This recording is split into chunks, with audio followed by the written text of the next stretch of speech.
Kubrick est-il un gros harceleur? Sur le tournage de Shining, il terrorise l'actrice principale et la torture pour capter au mieux sa terreur. Il l'insulte, la fait pleurer et la force à tourner en boucle chaque scène, notamment celle-ci qui nécessite 127 prises. Sauf qu'en fait, tout va bien. La comédienne l'affirme, le réalisateur s'est toujours bien comporté et lorsqu'il l'a poussé à bout, c'était d'un commun accord, ça l'aidait à donner le meilleur. Pour autant, les réalisateurs qui pètent un câble, c'est pas une légende. Ego surdimensionné, dérapage, menaces, et oui, certains cinéastes sont totalement déglingués. Le sale gosse d'Hollywood. De la violence, de l'action et des personnages hauts en couleur, c'est ça la touche de Tarantino. Ses films sont entiers, pour pas dire autre chose, et ça tombe bien, lui aussi.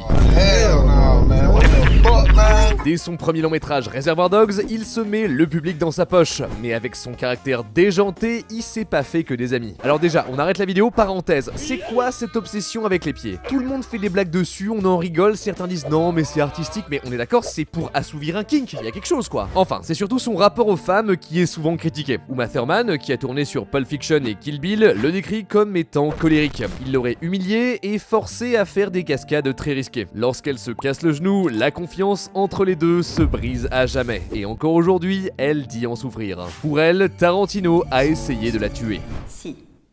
Je dois dire que j'y ai cru.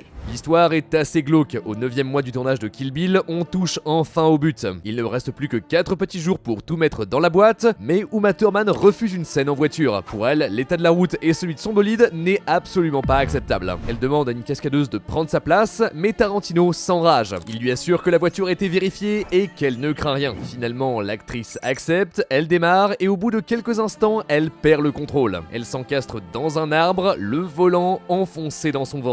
Elle passe à un cheveu du drame. Qu'est-ce que fait Tarantino? Eh bien, il prend les rushs et il les planque pendant plus de 15 ans pour éviter un procès. Pire, Thurman revient à la charge et l'accuse d'avoir fermé les yeux sur les agissements de Harvey Weinstein. Le réalisateur admet qu'il n'a rien dit, craignant de voir sa carrière brisée net par le tout-puissant producteur. L'image de Tarantino s'effrite. Histoire de ne rien arranger, pour le tournage de Once Upon a Time in Hollywood, il recherche des prostituées. On peut donc lire une annonce tout à fait particulière. Recherche plus pour projet de Quentin Tarantino. Envoyez une photo en précisant vos mensurations et écrivez plus en objet du mail. Évidemment, ça a fait scandale. Et c'est pas la première fois que le langage fleuri de Tarantino l'embarque dans un conflit. Déjà en 97, avec la sortie de Jackie Brown, il se frite méchamment avec Spike Lee qui déclare ne pas comprendre la fascination qu'aurait Tarantino pour le fameux N-word ultra récurrent dans ses œuvres. Heureusement, il est défendu par son ami Samuel L. Jackson qui dit que Lee est juste jaloux de Tarantino car lui au moins il sort des bons films. Ah oui mais c'est la cour de récré en fait.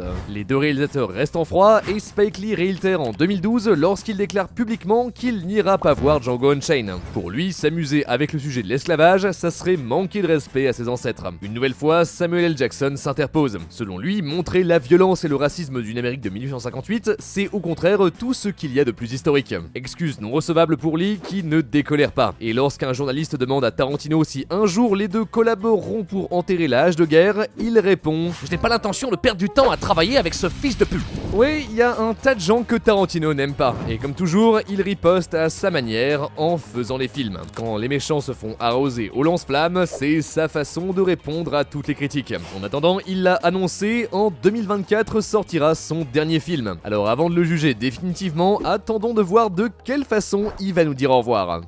Le tyran des plateaux. I'm a simple man who loves everyone.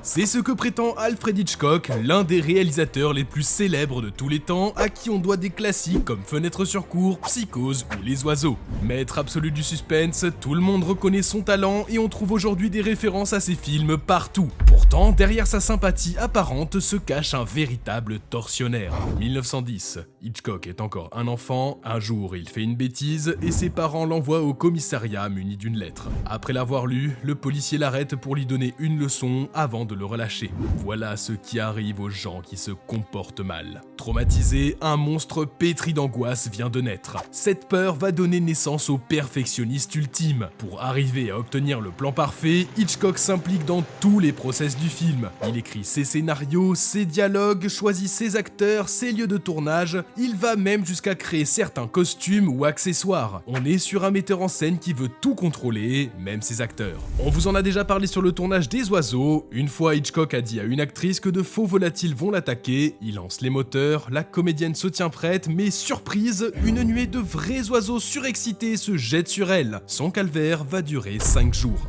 Mais le réalisateur, insatisfait du résultat, attache des corbeaux à l'actrice pour mieux capter sa terreur. Elle sort de cette scène tremblante, un œil presque crevé. Son médecin l'implore de quitter le tournage, Hitchcock s'y oppose. En effet, dans son contrat est stipulé qu'elle doit rester 1 heure par jour avec lui pour juste discuter. En réalité, cette clause permet au metteur en scène de passer du temps avec elle pour la draguer lourdement. Il est omnubilé et la fait suivre pour tenir un rapport détaillé de sa vie. Malgré tout, elle ne cède pas à ses avances et Hitchcock menace de briser sa carrière si elle continue de le repousser. Elle tient bon et Hitchcock la fait disparaître des écrans.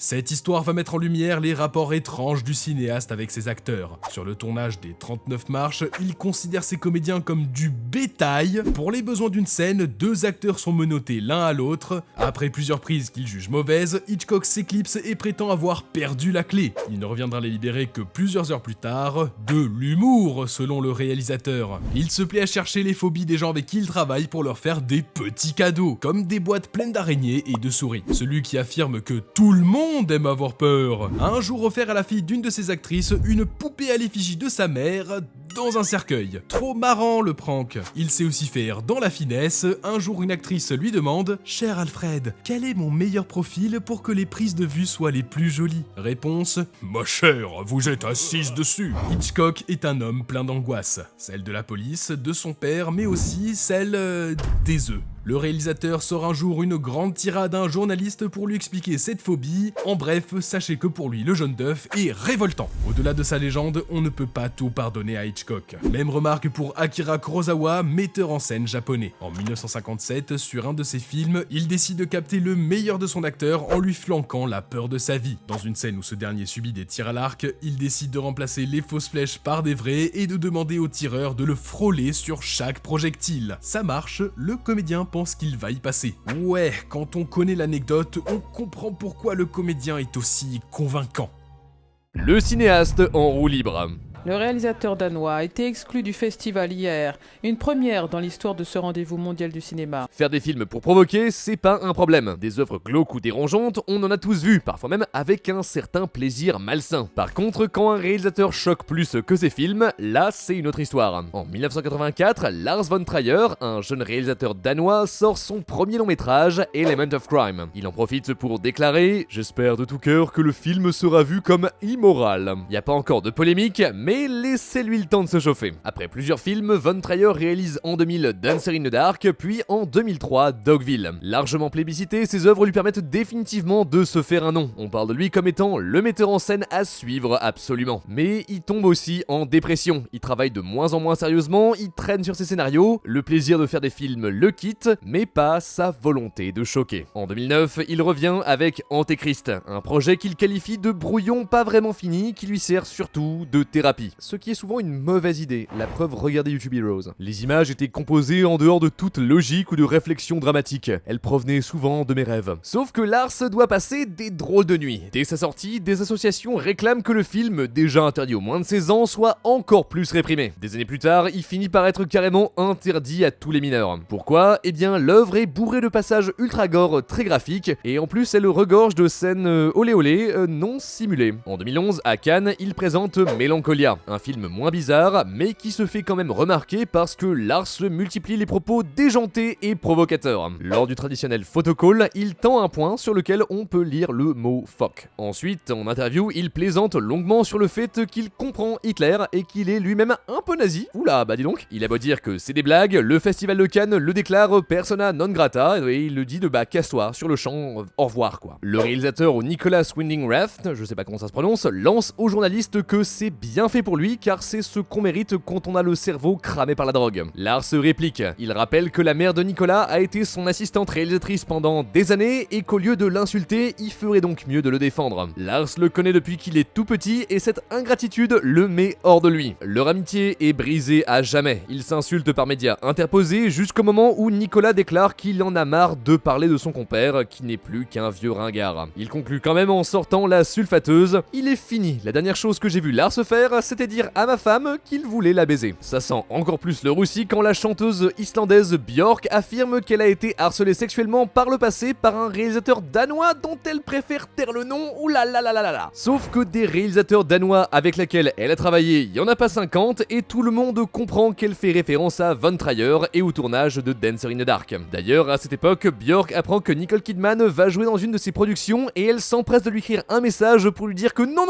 il va manger ton âme, attention, fuis. Nicole ne l'écoute pas et elle le regrette aujourd'hui amèrement. Elle déclare plus tard que tourner avec lui était un cauchemar. C'est malheureusement pas les seules comédiennes à avoir fait les frais du cinéaste et d'autres se souviennent très bien de lui. En 2005, un acteur abandonne le tournage de Manderley, choqué par le traitement que Lars compte réserver à un animal. Une scène nécessite de tuer un âne. Insatisfait du rendu avec un trucage, il suggère d'aller chez un éleveur pour acheter une bête, puis revenir la sacrifier pour cette prise. L'acteur furieux préfère tout laisser tomber et rentre chez lui. Il faut dire que Von Trier a du caractère et il est pas dans le genre à écouter les autres. L'actrice Eva Green en sait quelque chose. Un jour, Lars l'appelle pour lui proposer un rôle, mais la comédienne n'est pas à l'aise avec l'idée de tourner nue. Il rétorque que personne ne doit contester mon autorité et coupe court à la discussion. Même chose chez un autre comédien qui déclare « C'était une expérience hideuse, vous êtes totalement son jouet ». Alors c'est sûr, quand on sait tout ça, ça donne pas vraiment envie de tourner avec lui. Aujourd'hui, Lars s'est assagi. Le tournage de son dernier film en 2018 lui a fait le plus grand bien, tellement que le réalisateur déclare être sorti de sa dépression grâce à ce projet. Fini les écarts de conduite, il aspire désormais à la sérénité, même si ça n'excuse pas vraiment ce qu'il a fait avant quoi. Le karma le rattrape, récemment il a été diagnostiqué avec Parkinson et il est contraint de raccrocher les caméras après nous avoir offert le meilleur